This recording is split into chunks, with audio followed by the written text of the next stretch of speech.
My street credits are gonna walk right out this door, but I'm gonna own it because Team Celine. I love Celine Dion. Celine Dion is the artist I've seen the most in my life. When you're on a road trip with me, Celine Dion will eventually make it through when your guard is down.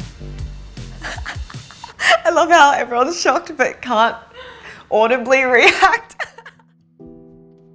Hey, I'm Jaguar Jonze here at Happy Studios, and I'm here to talk about my new EP, Victim Impact Statement. Everyone who has followed my journey knows that Victim Impact Statement has everything to do with sexual assault or my trauma or, that very factual narrative. But I didn't want the film to say that directly. For anyone who doesn't know me, I've been wrapped up in the advocacy and trying to get the music industry to do something about it. That is tied in with my own personal story about speaking up with my own incident in the music industry. I've been going through the justice system for the last 5 years and had the court trial in December 2023. I wrote these songs without a commercial release in mind. It was just something I needed to do for myself. I was scared too because it's not the music that people know of with Jaguar Jonze. It's a lot more stripped back, intimate, vulnerable, raw. But it was also a side of me that I hadn't shown publicly, ever. And that's because I had been pushed into this position as an advocate, and so you're always having to maintain a strong facade. And this EP was a moment for me to go, hey, I'm human too. In that what you're hearing is the demo. Like, I didn't re-record the vocals. It's almost a time capsule, and I felt like I would not be able to replicate what I was feeling when I was sitting in that moment and writing. But my bassist and I, who also co-produced some of these songs, we analog mixed the EP as well. So we're sitting there with knobs, and I was kind of left to the happy accidents. Having been in the justice system and with all the advocacy, it actually meant that I haven't been able to release music and work. So to make time for trial or to fit in with the legalities meant that I had to stop releasing from a very long time before it so that I wasn't on cycle or, cycles weren't bleeding in. I'm having to try to catch up and hold on to my career, build momentum again. I was already fighting for a sustainable career. So this EP meant that I've had to work so hard and hustle so hard, and I'm already emotionally exhausted from trauma and advocating and being a victim witness.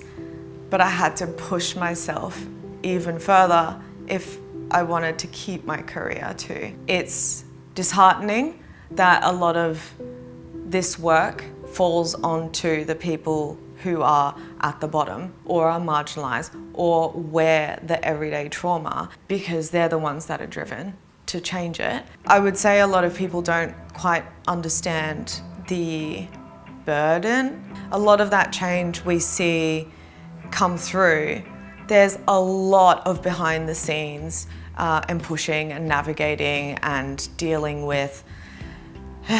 It's all fuckery, really. So I'm burnt out because it's 5 years of that. And the people who have the resources, who have the power, who have the privilege, they're the ones that should be pushing for these changes.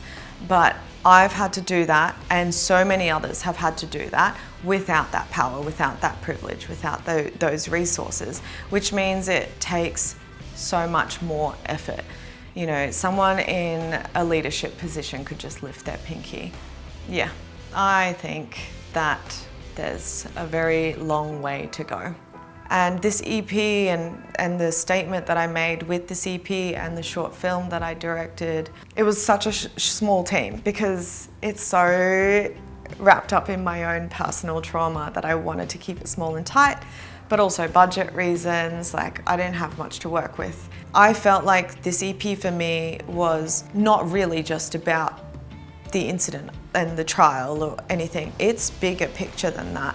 The position I have been in society meant that I had to be everything and anything in a big, a wider context. And that's what I wanted the film to say. But I'm really proud of that film. But that whole process just reminded me of exactly the pain of that story. So there is a bit of like, oh, I'm so glad that's over, but I'm really glad that it's out there. I haven't quite processed how it feels because I've just been touring straight off the back of it. Yeah, so I just finished touring with Amberlou, and that was a career highlight for me. It was the first time I've been offered a tour of an artist that size and someone I really respected and that I was obsessed with in high school. So yeah, it was a dream come true, and it was a bit of a whirlwind. It was last minute. I've been trying to build a really positive and safe culture with touring, but seeing it in their world on a bigger scale is so different to everything else I've seen. And so it was very inspiring. And so I feel like I've made friends for life too. So it was really, really good. The EP title, Victim Impact Statement, and all the songs are lowercase. And I did that purposely. That's so funny that's the question, because I went back and forth with so many different, I don't think people would even care.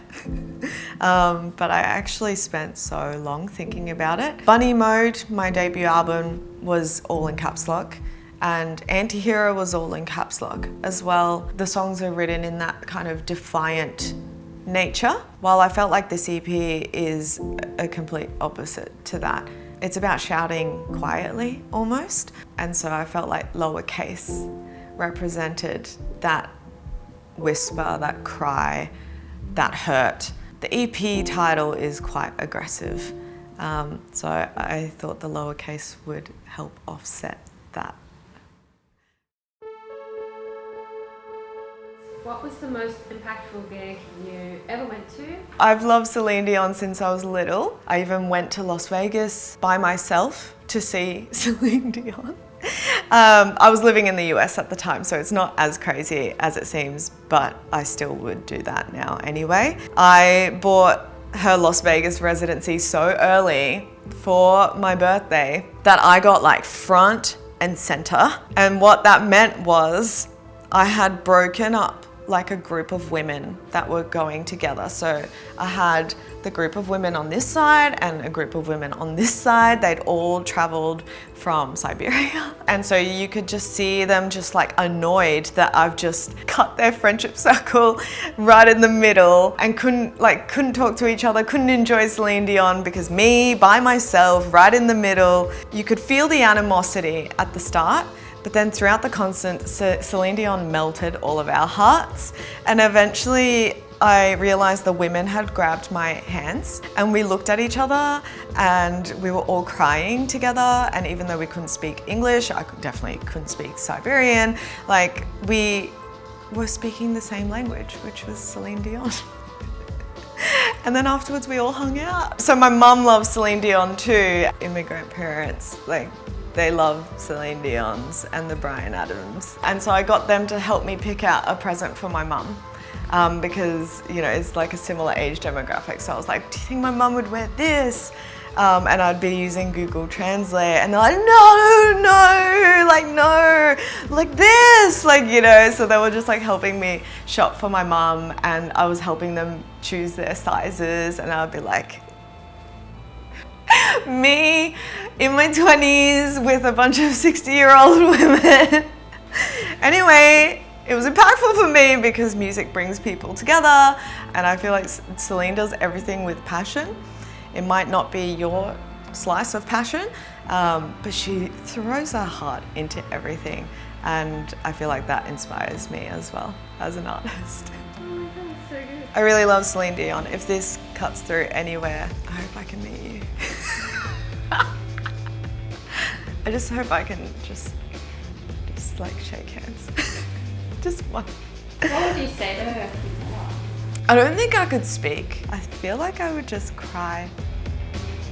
I definitely came into 2024 being like, me first, me number one. I've put myself second to everything for way too long. Like, I came into music to have fun and to express myself, and I feel like I'm entitled to that just as much as every other artist, and the advocacy will always inform my artistry, but I need to balance that relationship.